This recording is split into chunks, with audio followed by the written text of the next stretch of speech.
রে ভাই, এসব ভাগ্য বা নিয়তিও না।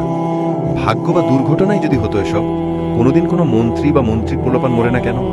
যদি ভাগ্যই হবে, তাহলে সচিবালয়ে একটা বিমান পড়ে 10টা সচিব মরে না কেন? বা বাহিনীর অফিসাররা এত নিরাপদ থাকে কেন? আমাদের খোদা সব বিপদ আমাদের উপর দিয়ে মন্ত্রীপাড়া, সচিবালয় আর ক্যান্টনমেন্ট সেফ রেখে তাই বলতে চাচ্ছেন? নো, ওদের সেফ রাখা হয়, আমাদের মেরে ফেলা হয়। আল্লাহর দেয়া বিপদ হলে বিপদ সবখানেই আসতো। যেমন ভূমিকম্প। ভূমিকম্প আল্লাহ দেয়, সচিবালয়ও কাঁপে, আমার আপনার বাসাও কাঁপে। এগুলো দুর্ঘটনা, দুর্যোগ বা নিয়তি। বাট আজ যা হলো, এসব হইতেছে খুন। সারা বাংলাদেশ খারাপ না, দেশের মধ্যেও আরো দেশ আছে, যেমন মন্ত্রীপাড়া, সচিবালয়, ক্যান্টনমেন্ট। এরা রাজা, এদের জীবনের দাম অনেক বেশি। আমরা প্রজা, সারাদিন খাটি, ট্যাক্স দিই, রেমিটেন্স দিই। সেই টাকাতে ওরা ওদের জায়গাকে স্বর্গ বানায়, আমাদের রেখে দেয় জাহান্নামে।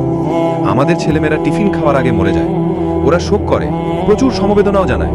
তারপর আমাদের জাহান্নামে রেখে ওরা ওদের স্বর্গে ফেরত যায়। লুটপাট চলতে থাকে, বিমান কেনার টাকা মেরে ভাঙারি কেনে, হাজার কোটি মাইরে দেয়। ওরাও জানে এই বিমান একদিন পড়ে যাবে, তাই নিয়ম করা আছে বিমান ওদের মাথার উপর উড়ানো যাবে না, তবে আমাদের মাথার উপর উড়ানো যাবে। আমাদের সন্তান মরবে। এইভাবেই ওদের জান্নাত ঠিক রাখার জন্য আমাদের এই জাহান্নামে যাবজ্জীবন কারাদণ্ড দেওয়া হয়েছে। এইভাবেই 56 বছর চলছে। হয়তো এই জাহান্নামেই আমাদের পরের 56 বছর কাটবে।